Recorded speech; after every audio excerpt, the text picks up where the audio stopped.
프란시스와 에디스가 함께 인생을 사는 동안 그들은 로마서 8장 28절을 계속 경험하였습니다. 우리가 알거니와 하나님을 사랑하는 자, 곧 그 뜻대로 부르심을 입은 자들에게는 모든 것이 합력하여 선을 이루느니라. 셰퍼 부부가 유럽으로 가는 것은 그 뜻대로 부르심을 입은 것일 뿐 아니라 사탄의 강력한 공격이 증가될 것을 의미하기도 했습니다. 그래서 유럽으로 가는 것은 그들의 생애에 계속될 더 강한 영적 싸움의 시초였습니다. 그러나 하나님은 이들의 삶뿐 아니라 모든 것에서 선을 이루셨습니다. 유럽으로 떠나기 직전 셰퍼 부부에게 첫 시련이 닥쳤습니다. 프리실라가 병에 걸린 것입니다. 의사는 프리실라가 대단한 병에 걸린 건 아니라고 했지만 에버리 쿠프 박사가 우연히 그 아이를 보고 수술을 빨리 해야 한다고 말했습니다. 그 박사는 기독교인이 된 지 몇 주밖에 안 된 상태였습니다. 프리실라가 수술을 받고 있는 동안 프레는 테네시 내슈빌에서 열렸던 성경 장로교회 모임에서 의장으로 참석하여 회의 중이었습니다. 프레는 자신이 없는 동안에도 프리실라가 두려움을 가라앉힐 수 있도록 성경 말씀 한 구절을 전보로 그녀에게 보냈습니다. 이때 쿠프 박사는 딸이 아픈 중에도 회의에 참석했던 프렌을 통해 기독교 신앙의 실제적인 모습을 보게 되었습니다. 이 일을 계기로 쿠프 박사는 셰퍼 부부와 막역한 친구가 되었으며 부부와 라브리 공동체의 생애 가운데 필연적으로 중요한 역할을 할 장본인이었습니다. 프렌이 36살 때 유럽에 도착했고 프렌은 이후 36년간 유럽에서 선교사로 보낼 생각이었습니다. 암스테르담에 도착한 셰퍼는 국제기독교회 협의회 창립회의에서 기록 간사가 되었습니다. 여기서 라브리의 미래와 연관된 가장 중요한 사건이 발생하는데 바로 한스 로크마커라는 젊은 예술 비평가와의 만남이었습니다. 로크마커는 프렌의 기독교 신앙에 대한 이해와 예술과의 관계에 대한 설명에 깊은 인상을 받았습니다. 이렇게 우연히 대화할 수 있었던 기회를 통하여 로크마커와 셰퍼는 영원한 우정을 나눌 수 있게 되었습니다. 그 우정은 1977년 로크마커의 갑작스러운 죽음이 있기까지 계속되었습니다. 창립회의가 폐회된 후 셰퍼 가족은 로잔으로 이주했습니다. 그리스도를 위한 어린이의 성경 공부 교재들을 여러 언어로 번역하여 발송하는 일을 시작으로 사역은 본격화되었습니다. 로크마커 부부도 가르치는 일과 교재 번역을 도와주었습니다. 자유주의와 바르트주의가 깊이 뿌리박힌 유럽 교회에서는 어린이들이 성경이 실제 진리인 것을 배우지 못했습니다. 그리스도를 위한 어린이들의 교재들은 가정과 교회에서의 사용을 목적으로 제작되었습니다. 셰퍼는 유럽 전역의 많은 교회 협의회와 대회들의 미래적 관계에 관해서 연구하고 평가해야 할 필요를 느꼈습니다. 예를 들어 1949년 여름 그는 2주간 암스테르담에서 열린 개혁주의 에큐메니컬 대회에 참가하여 성경을 믿는 기독교에 대한 입장을 결정하라는 요구를 받았습니다. 여기서 셰퍼는 실망했고 성경 장로교회에 그들은 일원이 될 수 없다고 보고해야 했습니다. 셰퍼 부부는 몇 달간 로잔의 아주 작은 아파트에 살면서 그의 여름을 보내 샹페리에 있는 산장을 하나 빌렸습니다. 프렌의 산장에서 그들은 1950년 8월에 개최될 국제기독교회 협의회 2차 총회에 참석할 사람들을 맞이하는 담당자로서의 직책을 맡았습니다. 프렌은 2차 총회에서 신현대주의와 성경이라는 주제로 연설하였습니다. 프렌은 칼 바르트에 대한 자신의 해석의 정확성을 알아보기 위해서 회의가 열리기 전에 그를 만났으며 나중에 그의 연설은 논문 형식으로 출판되었습니다. 프렌의 산장에서 프렌은 자신의 첫 번째 책 기초 성경 공부를 저술했습니다. 프렌은 기독교인이 아닌 의학 박사를 만난 적이 있는데 짧은 성경 연구 교재를 만들어주기로 했습니다. 매주 에디스가 교재 내용을 타이핑한 복사본을 그 의사에게 주었습니다. 그러자 다른 사람들도 그 복사본을 얻길 원했고 곧 그들 사이에서 퍼져나가게 되었습니다. 사본이 모두 바닥나자 에디스는 다시 타이핑하고 대량 복사하여 사람들에게 나눠주었습니다. 결국 그것을 책으로 찍어낼 수 있었고 1972년 틴데일 하우스 출판사에서 출간되었습니다. 예술에 대한 프렌의 흥미와 관심은 라브리가 창설되기 오래전부터 진전되어 온 것입니다. 미국에 있을 때 셰퍼 부부는 센트루이스에 있는 미술관에서 아이들에게 미술 감상과 미술 평론 등을 가르치며 주말을 보냈습니다. 아이들은 미술에 관한 것들을 배우면서 그림을 그리기도 하였습니다. 로크마커가 프렌의 관심을 끌었고 프렌은 전 유럽의 박물관을 여행할 만큼 예술에 관한 기독교적 연관성의 필요를 인식하였습니다. 그리하여 정당한 사역의 하나로서 예술에 관한 관심을 키워나가기 시작했습니다. 프렌은 인생을 사랑했고 성경 연구 모임 후에 집으로 돌아오면서 예술과 역사를 공부하기 위해 꽤 자주 박물관에 들렀습니다. 또한 셰퍼는 1950년대 초기 분리운동에 관심을 가지고 투쟁을 하는 가운데서 사기 저하의 위험성 또는 적들과의 타협이나 충돌의 회피를 경고하기 시작했습니다. 또한 셰퍼는 주님께 순종할 때 주님의 일에 자기 부정이나 자기 희생 그리고 고된 일이 따른다는 것을 인식하지 못하는 데서 오는 마음의 강팍함과 냉랭함에 주의하라고 경고했습니다.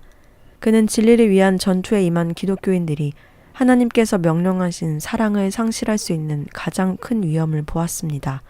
그는 옳게 되려는 의지보다는 이기려는 의지가 핵심적인 요소가 되어가는 것이 우리 시대의 위험이다.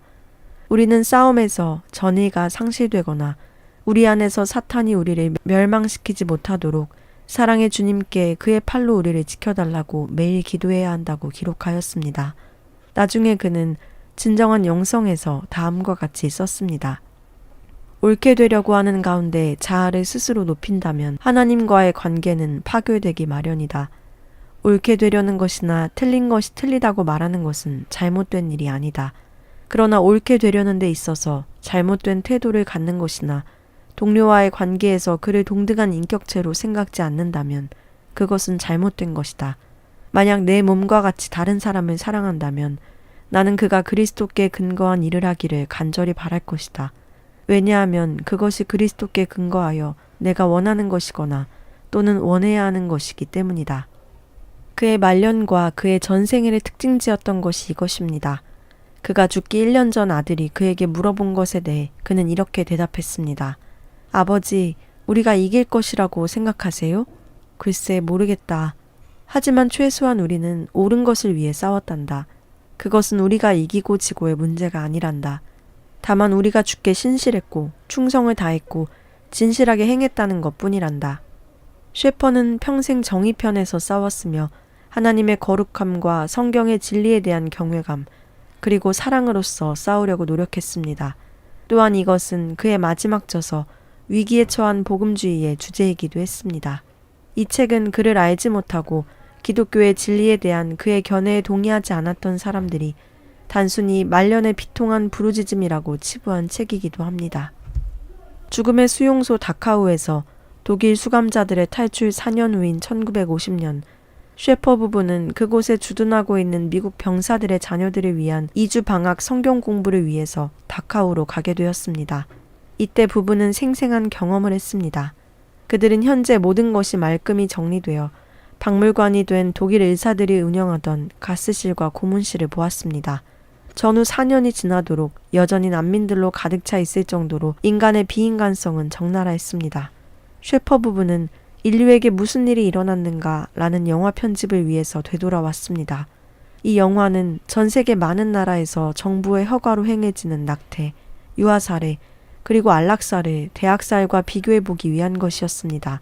히틀러가 권력을 잡기 전에 독일에서 인간의 생명을 천시하는 조류가 일어났고 이것은 히틀러 정권의 잔악행위의 길을 준비한 꼴이었습니다. 셰퍼는 미국과 전 세계에서 일고 있는 생명 경시 사상이 미국에서 매년 50만 내지 100만의 태아를 죽이며 선으로도 악으로도 사용될 수 있는 신기술들이 더 큰 잔악행위를 일으킬 수 있다는 것을 알게 되었습니다. 다카우의 장교들과 사병들은 성경학교에서 단 2주 동안 자신의 자녀들이 얼마나 많은 것을 배웠는지를 알고 감명받았습니다. 이로써 유럽에 주둔하는 군속들이 그리스도께 순종하기를 바란 셰퍼 부부의 오랜 수건이 이루어졌습니다. 미국에서 목사로 있었을 때 심지어 전쟁 중에도 그는 해외로 파병되는 장병들에게 생명을 빼앗아야 할 상황에 처해 있을 때 생길 수 있는 불신앙적인 태도를 주의시켰습니다. 그들은 적을 증오하지 않게 되었고 그러면서도 타락한 세계에서 자유와 진리를 지킬 필요성을 깨달았습니다. 프레는 정의편에서 싸우는 사람들에게 어떤 대가를 치르더라도 그 잘못된 것을 제거하는 데 목표를 두기보다 잘못된 것이 옳게 변화되도록 기도할 것을 계속 언급했습니다. 1951년은 프란시스 셰퍼의 인생과 사역의 영적 부흥과 회복이 시작된 해입니다. 그는 3년간 유럽에 있었는데 세계대전으로 인해 정신과 육체뿐만 아니라 영적으로 파괴되었던 사람들에게 이런 전후의 상황 속에서 어떻게 최선을 다해서 복음을 전할 것인가라는 어려움에 직면하고 있었습니다. 이뿐만 아니라 유럽 내의 대부분의 기독교도 성경적이지 않았습니다. 동시에 그는 또한 자신이 알고 있는 많은 정통적 기독교 교회에서 매우 뚜렷하게 나타나는 사랑의 결핍을 염려했습니다. 너무 많은 사람들이 진리에 대해서 딱딱하고 융통성 없는 태도를 취하고 있었습니다. 정말 이런 것이 성경을 믿는 이들에게 나타나는 태도인지 그는 기독교의 실제성에 대해서 혼란스러워했습니다. 그는 날씨가 나쁠 때면 샹페리의 비주산장 건초더미에서 그리고 날씨가 좋을 때는 산에서 생각했습니다. 그는 성경을 읽고 기도했습니다. 그는 자신이 기독교인이 될 만한 선하고 충분한 이유가 있는지 알아보기 위해 노력했습니다. 그러한 노력 끝에 그는 자신의 기독교적 헌신을 새롭게 하였고 이것이 그의 생애에서의 진정한 전환점이었습니다. 그때 그가 배운 것은 후에 오늘날 교회의 사명과 진정한 영성의 저서들로 구체화되었습니다. 건초더미에서 그에게 새로운 문이 열렸습니다. 그 문은 지식에 근거하여 행동하게 만드는 문이었습니다. 기독교 신앙은 하나님의 객관적 계시인 성경에 근거해야 하며 이런 중생을 체험한 이후에야 일생을 통해 계속되는 하나님과의 관계를 경험하는 것입니다. 그는 자신의 삶에서 하나님의 임재의 실제성에 대한 결핍이 현재의 삶에서 그리스도가 완성하신 사역의 의미를 모르는 데서 오는 것이라고 인식했습니다. 그는 율법주의적인 동기가 아닌 그리스도께 대한 진정한 사랑이 동기가 되어 모든 것에서 그리스도께 순종하기 시작했습니다. 그리스도께 대한 복종이란 등에 짊어진 짐을 내려놓는 것입니다. 그래서 그는 진리에 근거하여 기독교인이 되어야 한다는 것을 더욱더 강조하기 시작했습니다. 또한 주 예수 그리스도와의 개인적이고 주관적인 관계는 그분이 십자가에서 완성시키신 사역을 우리가 인정하고 받아들일 때 이루어진다고 강조하였습니다. 주님께서 그의 삶 속에서 열매를 맺을 수 있기 위해서는 먼저 기도를 통해 자신이 그리스도께 열려져야 함을 느꼈습니다. 그는 자신이 하나님의 대리자가 된다면 자신 안에서 주께서 행하시도록 허용해야 한다는 것을 배웠습니다. 또 기독교인은 현재 자신의 삶 속에서 부활하신 그리스도의 능력을 알아야 한다고 믿었습니다. 그는 기독교인의 삶이란 믿음의 지속적인 행동으로서 우리 안에 계신 성령께 매일 의지해야 하는 것을 포함한다고 주장하기 시작했습니다. 그는 기독교인으로서 우리가 성경의 약속에 근거하여 생각하고 행동하며 하나님을 알아야 할 필요가 있는 세상을 위해서 우리의 삶 속에서 하나님의 약속을 성취시키며 열매를 맺게 해달라고 하나님께 기도해야 한다고 가르쳤습니다. 그리고 믿음으로 삼위일체 하나님과의 점진적인 순간순간의 경험적 관계가 있어야 한다고 했습니다. 이러한 주 예수 그리스도와의 멋진 영적 경험이 라브리의 초기 사역을 특징짓게 했습니다. 셰퍼 박사는 하나님과 단단한 사랑의 관계를 유지했습니다. 심지어 그의 말년에는 아침에 무의식 중에 깨어서 하나님을 찬양하는 찬송가를 부르기도 했습니다. 때로 아래층에 있는 사람들이 그와 누군가와 얘기하는 소리를 듣기도 했지만 그들은 위층에 셰퍼 박사 외에는 아무도 없다는 것을 알고 있었습니다. 그들은 프렌이 일을 멈추고 천부이신 하나님께 기도하는 소리를 주의 깊게 듣곤 했습니다. 그는 자신이 기독교인이거나 하나님을 아는 것을 부끄러워한 적이 없었습니다. 어느 여름날 그가 해안을 따라 일광욕을 하는 사람들 사이를 걷고 있을 때 그는 자신의 곁에 있는 사람에게 이들은 모두 잘못된 것을 숭배하고 있다고 말하며 모든 사람들에게 들리도록 부드럽게 노래하기 시작했습니다. Yes, Jesus loves me. Yes, Jesus loves me. Yes, Jesus loves me. The Bible tells me so. 그런 영적 체험이 있은 후 그는 많은 기독교 사역들이 성경과 기도의 능력을 인식하지 못함으로 인해 영적 능력과 실제가 없이 메마름 속에서 일을 지속되고 있다는 데 대해 놀라워했습니다. 얼마나 많은 기독교인들이 사역을 함에 있어 하나님을 의지하지 않고 자신들의 능력으로 일을 하고 있는가. 나중에 프레는 성화에 관해서 자신이 속한 교단 내의 어떤 지도자들과 갈등하였습니다.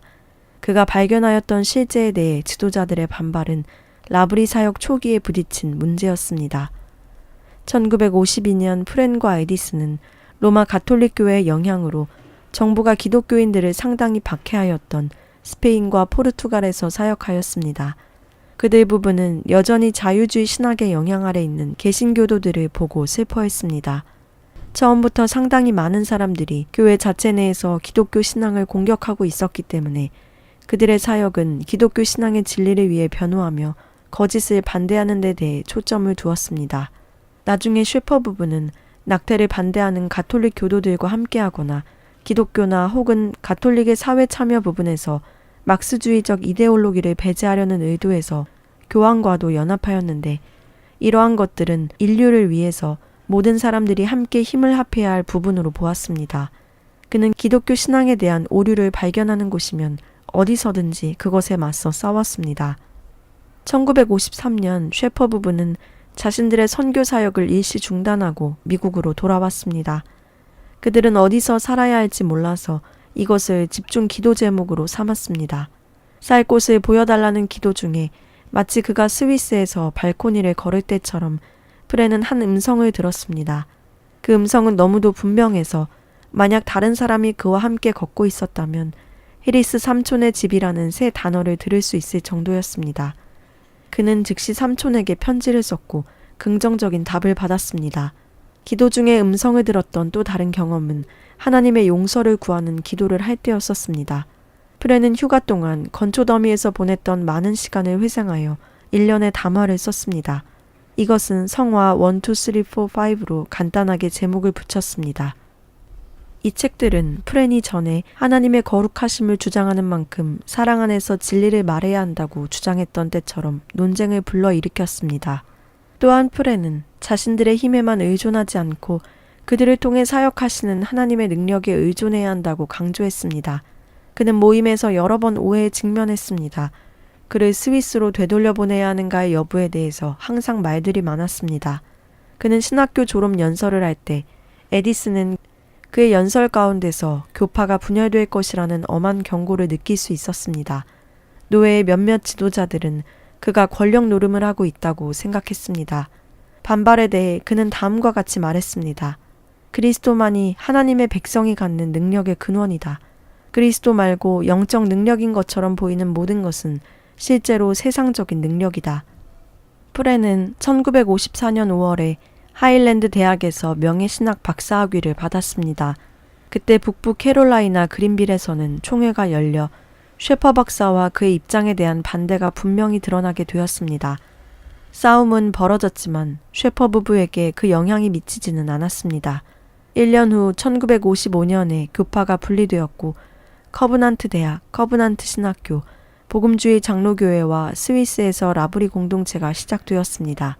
쉐퍼 부부는 일터로 돌아갈 비행기표를 위해 기도했으며 하나님께서 응답해 주셨습니다. 그들은 스위스의 선교 현장으로 돌아왔지만 선교회는 환영해 주지 않았습니다. 몇몇 사람들은 프렌이 교파의 주도권을 탈취하려 했다고 생각하여 분노한 상태였습니다. 그러나 프렌과 에디슨은 교회를 창립하거나 한 교파의 지도력을 주려고 하거나 새 교단을 세우려 하지 않았습니다. 자신들이 스위스의 작은 마을에 살 것과 하나님의 사역을 하나님의 방식대로 기도하면서 행할 것을 선택했습니다. 후에 쉐퍼 박사는 자신이 교파 분쟁을 위해 미국에 머물러 있었다면 결코 할 수 없었을 많은 일들이 이루어진 것을 보고 놀라지 않을 수 없었습니다. 비주 산장 건초더미에서 산책한 결과는 자신의 사역에서 진정한 전환점이 되었습니다.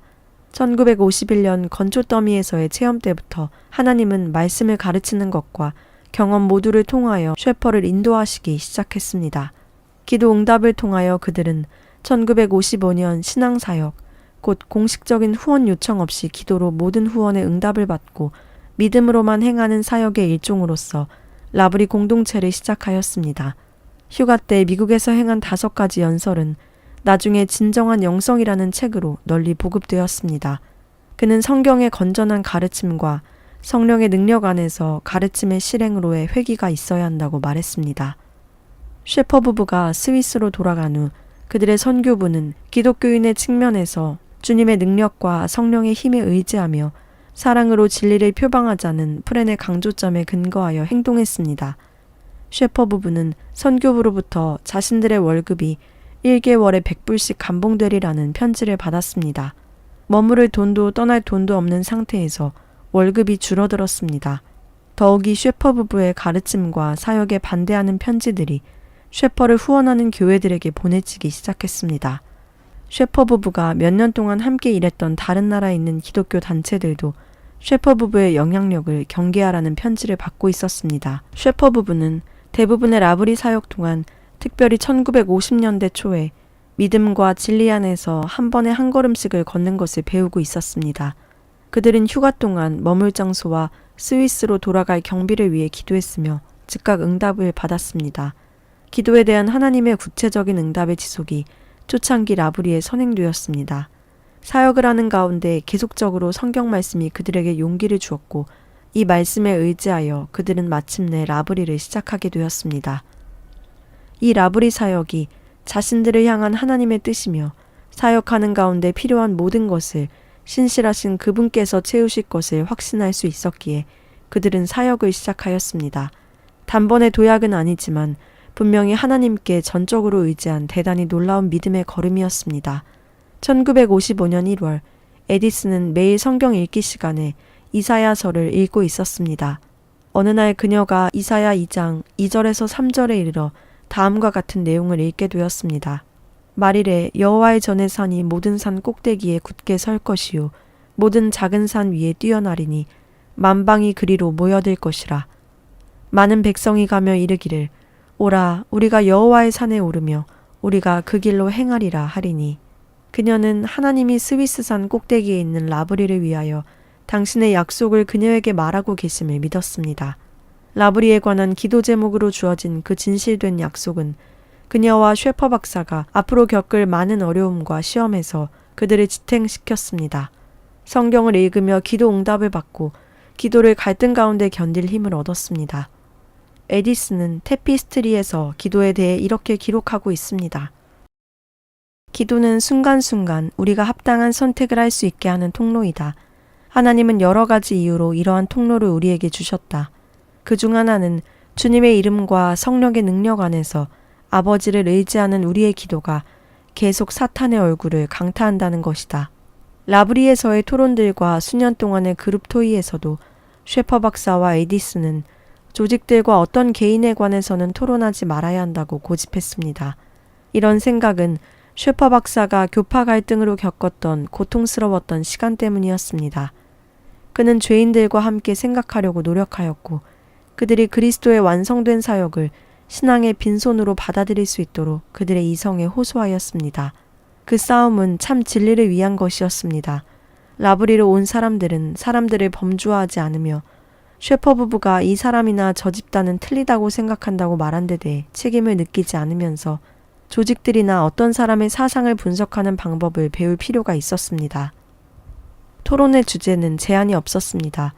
셰퍼 박사와 가족들이 성경의 근거에 하나님에 대한 이해와 실제로부터 다른 사람들의 하나님에 관한 이해를 도왔던 것처럼 그들은 모여든 많은 사람들과 여러 유형, 즉 음악, 예술, 철학, 신학, 과학, 윤리학, 정치학, 법학, 마약 문제, 세계시사, 의약품, 대안적인 생활 방식, 다양한 종교 등에 대한 서적들을 토론하는 가운데 여러 가지를 배웠습니다. 이런 모든 토론은 사람들에게 기독교가 삶의 전반이나 모든 학문과 얼마나 연관되어 있는지를 알도록 하였습니다.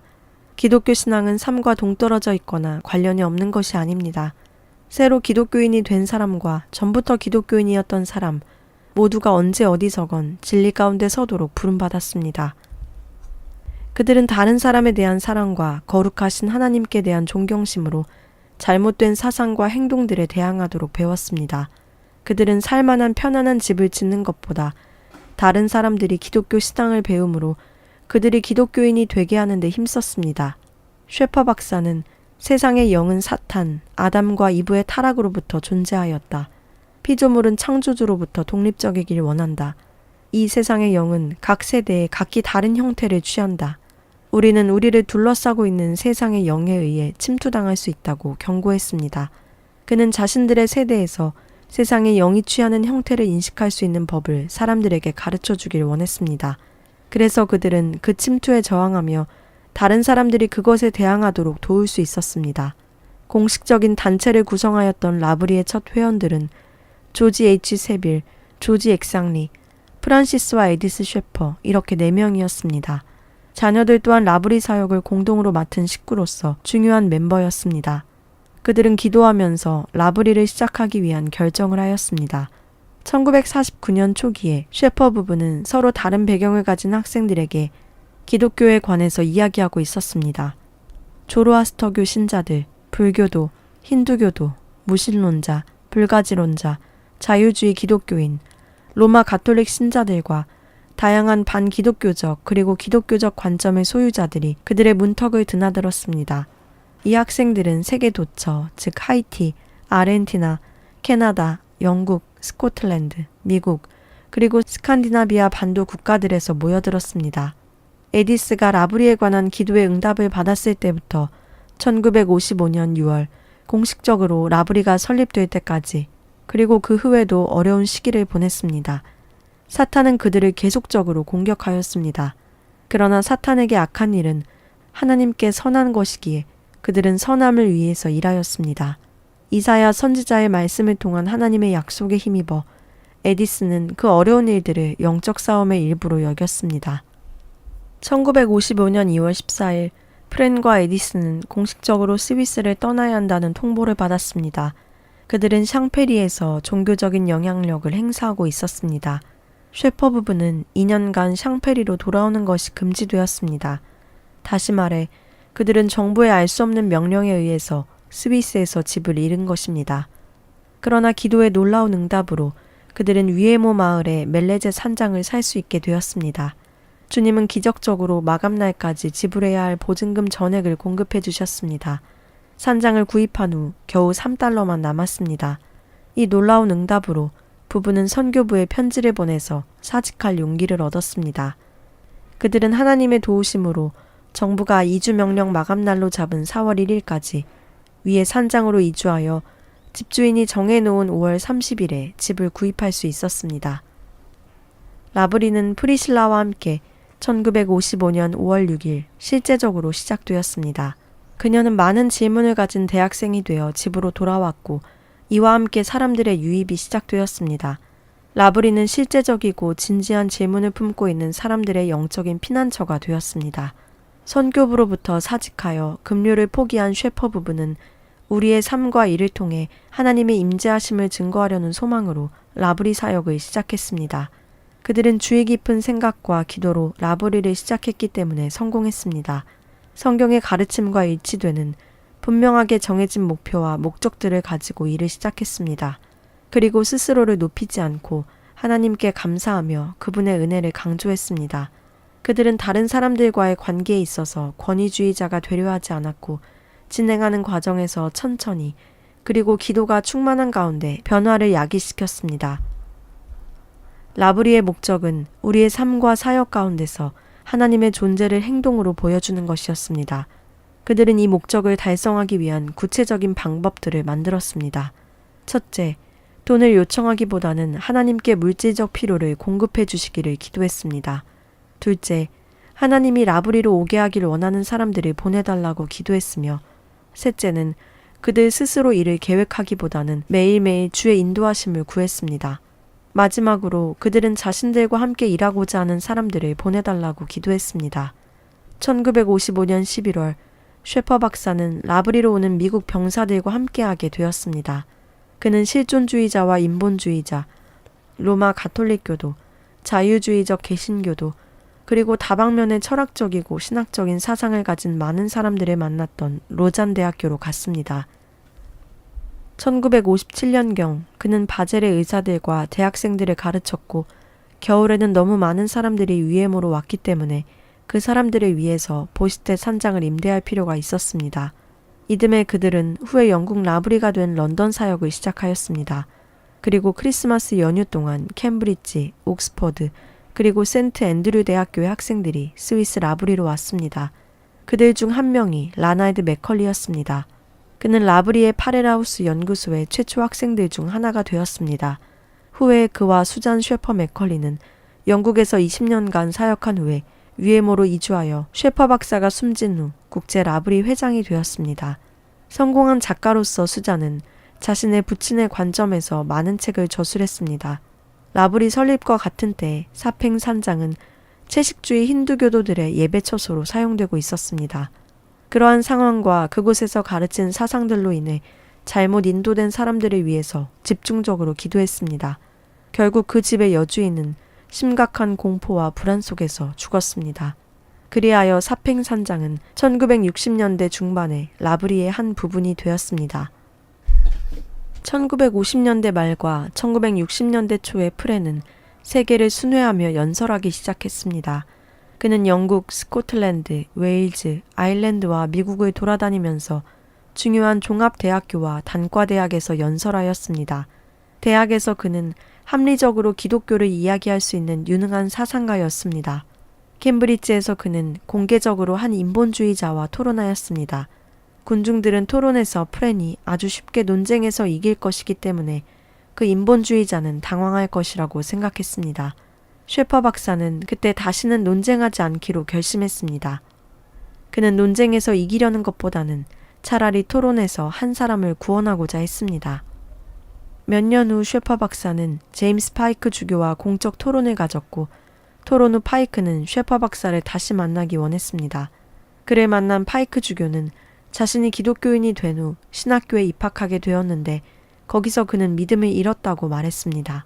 셰퍼 박사는 그리스도를 믿기를 여전히 거부하는 자라 할지라도 사람을 잃지 않고 토론하는 방식을 알고 있었습니다. 자칫 라브리가 지적인 토론단체일 뿐이라고 생각하게 될 수도 있지만 실제로는 그 이상이었습니다. 반기독교 문화적인 배경을 가진 사람들, 예수님을 믿는다고 말하지만 하나님의 존재는 믿지 않는 기독교인들, 마약에 찌든 히피족 등 특별한 관심이 필요한 사람들이 라브리로 왔습니다. 그들에게는 라브리의 가르침이 절실하게 필요했습니다. 셰퍼 박사는 그들이 진리를 받아들이도록 자신의 삶으로 진리를 증거하는 데 목표를 두었습니다. 1950년대 후반에 한 영국 대학생은 셰퍼 박사의 생각을 단순한 지식주의라고 간주하고 떠났습니다.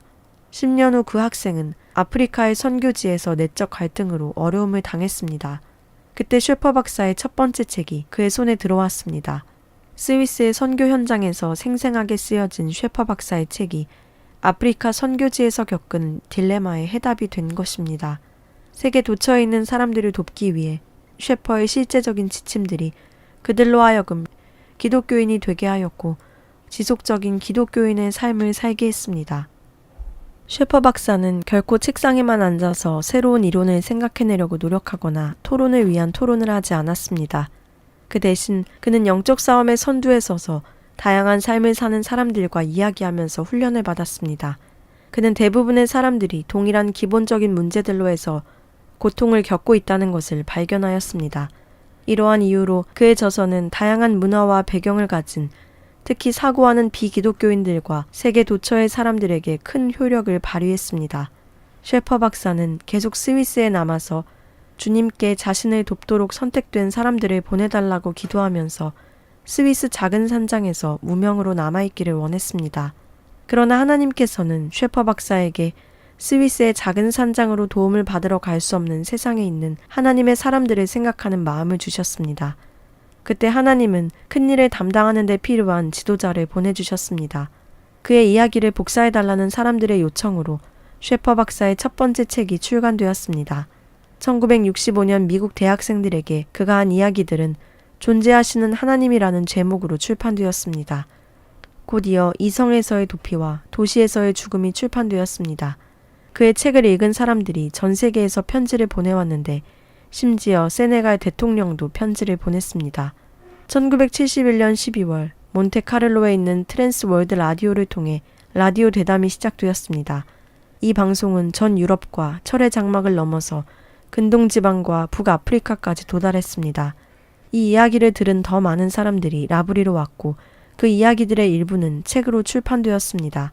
그 책을 통해 많은 사람들이 그의 사상을 공유하게 되었습니다. 미국 국회의원 부인들 가운데 25명은 셰퍼 박사와 에디스의 책을 체계적으로 공부하기 위해 매주 금요일 아침마다 모임을 갖고 있었습니다. 그의 저서 23권은 수백만 권이 팔렸고 24개 국어로 번역되었습니다. 그의 가족들이 로체스터로 이사할 때 사람들은 셰퍼 박사의 작품 126개 초판본들이 포장되는 것을 보고 놀랐습니다. 그는 세인트루이스에 있는 커브넌트 신학교와 스위스 바젤에 있는 신학 아카데미의 초청 강사로 초빙되었습니다. 이 셰퍼의 강의는 위에모에 오기 힘든 사람들에게 예수님의 복음을 인생 전반에 적용할 수 있는 방법에 대해서 깊이 생각하고 자유롭게 토론할 수 있는 기회를 제공해 주었습니다. 셰퍼 박사는 복음주의적 대학들뿐만 아니라 미국의 주요 명문 대학들에서도 환영을 받았습니다. 1968년 하버드 대학교, 1972년 프린스턴 대학교, 1973년 예일 대학교에서 연설하기도 했습니다. 프린스턴 대학교의 주일 예배 시간에 많은 군중들이 예배드리는 것은 드문 일이었지만 그가 강연할 때는 2,500석이 꽉 찼습니다. 이런 미국의 대학교들 뿐만 아니라 그는 헬싱키 대학교, 룬드 대학교, 중국 대학교, 홍콩 대학교, 그리고 말라야 대학교에서도 강의를 했습니다. 1971년 6월 10일 그는 고든 대학에서 명예문학 박사학위를 받았습니다. 그는 또한 수도 워싱턴의 여러 단체들, 예를 들면 백악관의 포드, 카터, 레이건 행정부, 국회의원과 그들의 가족들, 그리고 다른 정부 요원들에게 연설하였습니다. 그의 사역 중 마지막 15년 동안 그는 항상 미국 정부 지도자들 사이의 사역에 의해 개방적인 태도를 유지했습니다. 그가 정부와 대학 내의 모임들에 지대한 영향을 끼칠 수 있었던 것은 성경적 기독교 신앙에 대해서 합리적이고 실용적이며 충만한 기도와 더불어 애정어린 접근을 하였기 때문입니다. 그는 또한 정부나 교육계, 사업계에서 수백만의 사람들에게 영향을 끼칠지도 모르는 결정을 내리는데 현실적인 올바른 판단을 할 수 있도록 기도했습니다.